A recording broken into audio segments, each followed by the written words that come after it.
What's up, everybody? It's your boy Murdic 3K, aka MK3 Tactical. There is nothing tactical about me. And today, we're talking about another speed loader. This is another ETS CAM loader. This is the Universal Speedloader for rifles. Previously, we did the one for pistols, and today we're talking about one for rifles. So let's take a look at the packaging. Here we go. It says it all on the front, Universal Speedloader for rifles, and it has some of the following mags it works with: AR-15, AR-10, SCAR, AK-47, MP5, Evo, Scorpion, Uzi, blah, blah, blah. You can read it. You can look it up online for yourself. We're not going to waste your time going through too much of all this stuff. On the back, it has some basic instructions. It even has a video for you to go to and watch on their website on actually how to do it for the visual learners, or you can just stick with this video because we're going to do it right here. So we're going to open this package up. Let's go ahead and do it together. And that is some strong plastic. Let me get a little tool here.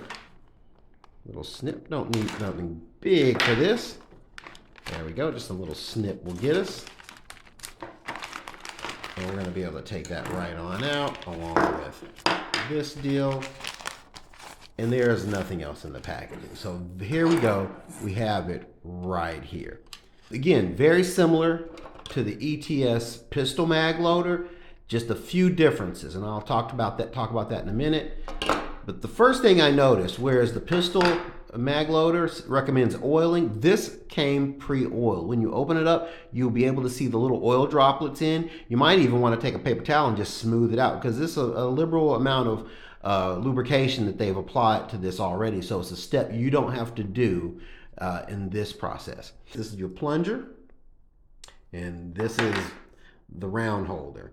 And another thing, there's two channels for two different rounds. For your larger rounds, like your 308s and your 7.62x39s, it'll go into the very top channel. I hope this shows because it's black on black for the most part. But there's two grooves, one at the top, one at the bottom. The bottom was for smaller rounds like 300 blackout, 5.56, 223, 9mm, things of that nature. That's what you're going to load into that area. So let's get right into it. We'll talk about how the magazine seats. So here is a PMag that I have, and you notice here on the PMag, the round is pointing downrange that way. So you take your loader, and it doesn't lock into place or anything. You just have to basically hold this in place.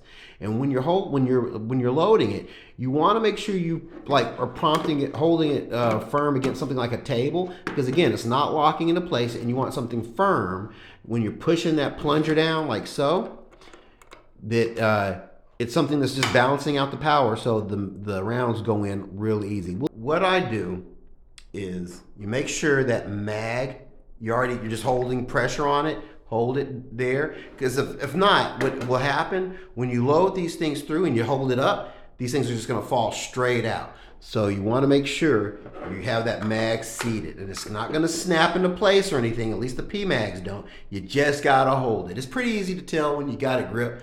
It's just staying where it needs to be. You see me holding it right here. So the first thing I'm going to do, I'm going to take my little clip, my ammo clip here, lift them up out of the thing, and then I'm just going to let them all fall into place like so. Now I'm going to take my plunger, and you see the little pusher here on the plunger. I'm just going to get that. Doesn't even have to be my strong hand. This is my left hand. I'm right-handed. Make sure your finger's not here in the pinch point, and you just push down. Goes down just like that. 10 down. So now we're going to go get another 10. Same. Whoop, I didn't go down deep enough, and that's what happens. I went to the first groove, didn't pull it down to the deeper groove. Now I'm down at my deep groove. There we go. Let them fall into place. Get my plunger. 10 down. 10 more to go. Same thing right there. Fall into place. Now you have a fully loaded magazine, just like that. So let's talk about this product. So who is this for? Well, really anybody who goes to the range for an extended period of time. The only issue that I have, and I addressed this when we were talking about the ETS pistol loader, is a lot of us honestly may or may not keep a lot of our ammo in the original box. It's not that I go out of my way to pour it in my ammo crate, but sometimes after to because the boxes can be a bit bulky at times depending on the size of the box, I might pour them in my ammo crate. But maybe this will be a catalyst to change some behavior, because this is incredibly easy to use. Now, for my ammo that's already in the ammo box, the ammo crate, so to say, the RSS Speedloader works wonderfully. It's an effective tool. But for ammo that's in the box, the store box, this thing, or the ETS pistol mag loader for your pistol things, man, it's hard to say. But the truth of it is, for a range person, it doesn't have to be either or. You can really find application for all these: the RSS, the ETS Speedloaders, the stripper clips with the spoons. I mean, all those things have a place in a firearm enthusiast's range bag. And people sometimes get into, oh, this one's better. Well, that's fun to do, and that's understandable, because some things are going to be better for certain people. But to be honest with you, I can honestly say there's an application for all the speed loaders that we've taken a look at in my range trip. And so with that, I hope you found this information helpful. Please, if you hadn't already, consider dropping a like and share.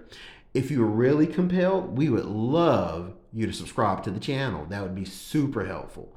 Well, guys, this has been the ETS Rifle Round Speed Loader. Thank you guys as always for watching. Keep on watching. Be safe out there and live the dream.